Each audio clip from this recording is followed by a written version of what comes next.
cette nouvelle édition de Étudiante Worker. Aujourd'hui, nous recevons une professionnelle qui partagera avec nous son activité et les difficultés rencontrées au cours de son cursus.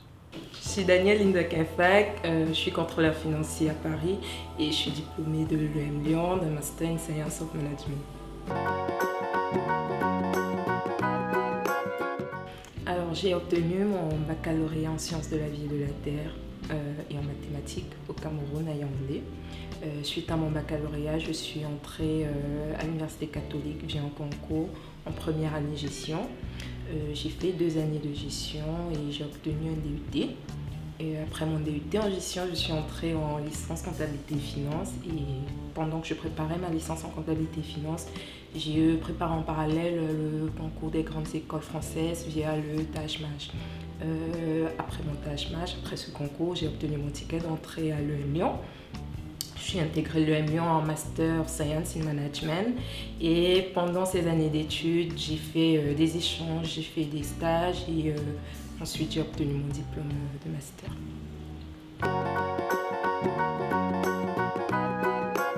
Alors déjà au Cameroun, pendant que j'étais à l'Université catholique d'Afrique centrale, j'avais postulé en envoyant mes CV dans les différentes entreprises.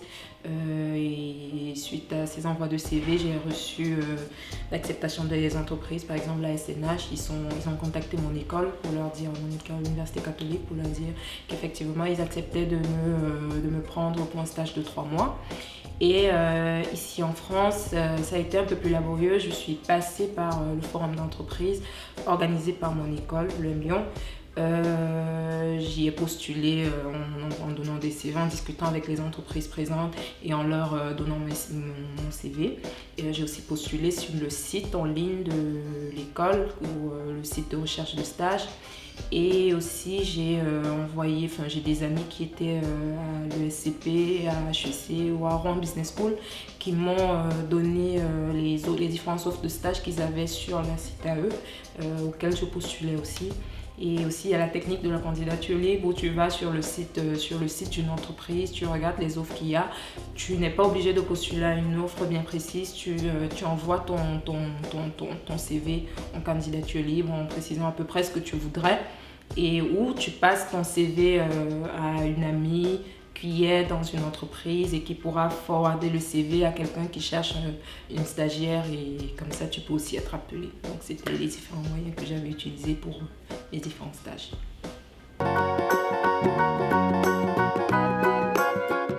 Alors aujourd'hui, je suis contrôleur financier au sein du Crédit Agricole.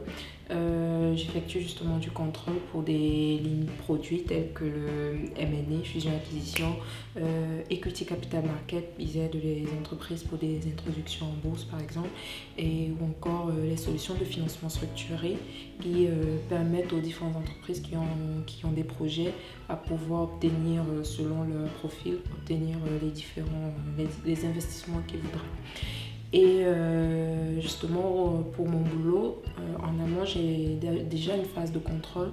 Contrôle, c'est-à-dire je contrôle les différents deals qui ont été mis en place pendant le mois.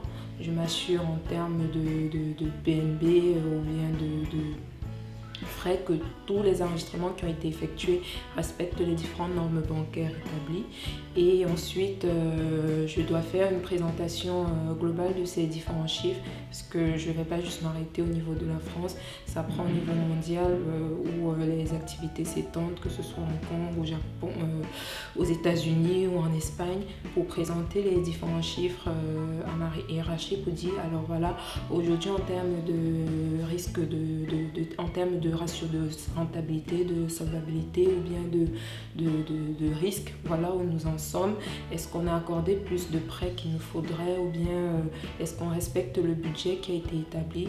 Je fais cette présentation au niveau de la hiérarchie et grâce à ça, on peut au moins savoir dans quelle direction va le métier concerné et la banque en général.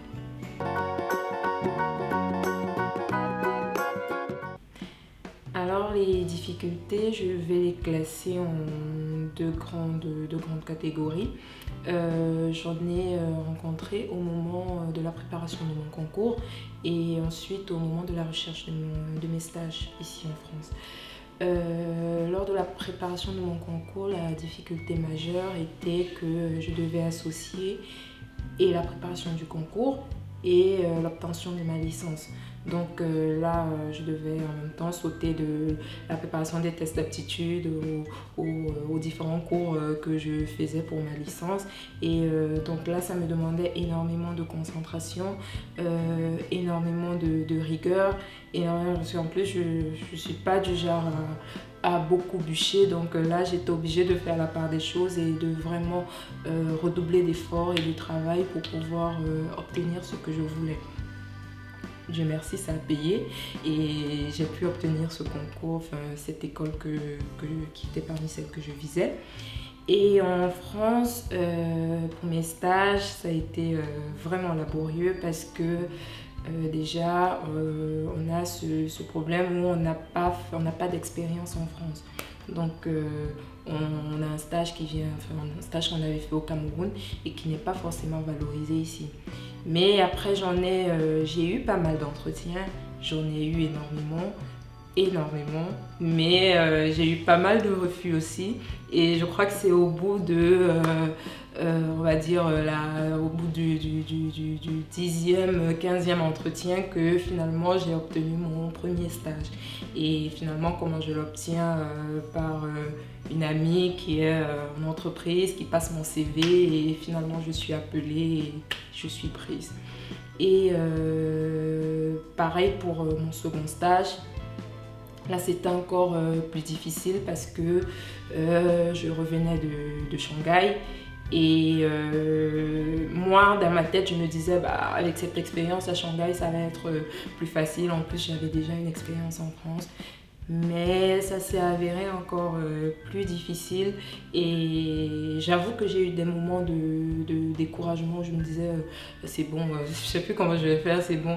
Mais après, quand tu penses à tout ce que tu as, l'énergie que toi-même tu as engagé derrière, les sacrifices qui ont été faits, là tu te dis voilà, il faut juste continuer de pousser. Et puis finalement, j'ai pu obtenir ce deuxième stage qui au final m'a ouvert les portes de mon CDI que j'ai pas vraiment cherché et qui m'a permis d'avoir une proposition d'embauche à la fin.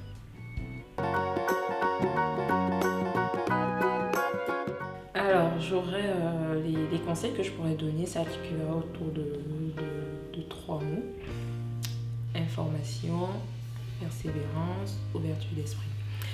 Information, pourquoi il faut s'informer si on veut aller continuer ses études en France, au Canada ou autre. Il faut s'informer auprès des ambassades, des personnes qui y sont, qui l'ont déjà fait avant, ou bien auprès des anciens d'école pour savoir qu'est-ce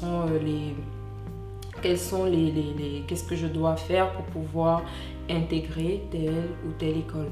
Est-ce que j'ai un concours à préparer? Qu'est-ce que je dois payer? Et aussi s'informer par rapport au montant des pensions, au montant du coût de la vie.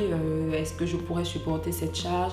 Il faut s'informer par rapport à tout ça pour pouvoir mieux préparer son départ pour sa nouvelle vie, on va dire. La persévérance, pourquoi? Parce que rien n'est facile. Rien n'est facile parce que tout ce qu'on voudra, tout ce qu'on voudra obtenir, plus on sera en train de toucher le but, plus ce sera difficile. Alors il faut persévérer, il faut se dire là où je vais, je vais au combat en fait. Il faut y aller arme en main. Il ne faut pas se dire le jour où, certes on peut avoir des moments de découragement et tout, mais il faut toujours avoir à l'esprit toute l'énergie qu'on a pu mettre peut-être dans la préparation de ce concours, tous les sacrifices que nous avons faits, tout, on va dire, parfois on a une famille derrière qui nous regarde et qui essaye de nous soutenir, de nous aider. On ne peut pas les laisser tomber. Donc il faut persévérer, quelles que soient les difficultés qu'on rencontrera. Ce ne sera pas facile, mais il faut persévérer. Et ensuite, en ce qui concerne l'ouverture d'esprit, faut se dire qu'on n'obtient pas toujours ce qu'on veut. On peut avoir travaillé pour quelque chose, mais finalement, on a des opportunités autres que ce que nous espérions. Il ne faut pas hésiter à les saisir. si on a la possibilité de le faire, si on s'en sent capable, fonçons, il faut les prendre et se dire que peut-être plus tard, ça pourra nous amener à ce qu'on espérait faire à l'instant présent. C'était Daniel Linda Quinfac, contrôleur financier. Nous espérons que par ce partage, elle a permis à beaucoup d'entre nous de mieux comprendre son métier. Si cette vidéo vous a plu, nous vous invitons à vous abonner à notre chaîne YouTube qui s'appelle Jen Proud et à nous retrouver également sur Facebook et Twitter. Le nom de la chaîne c'est Jen Proud. Et nous vous disons à très bientôt. Let's be proud of our generation.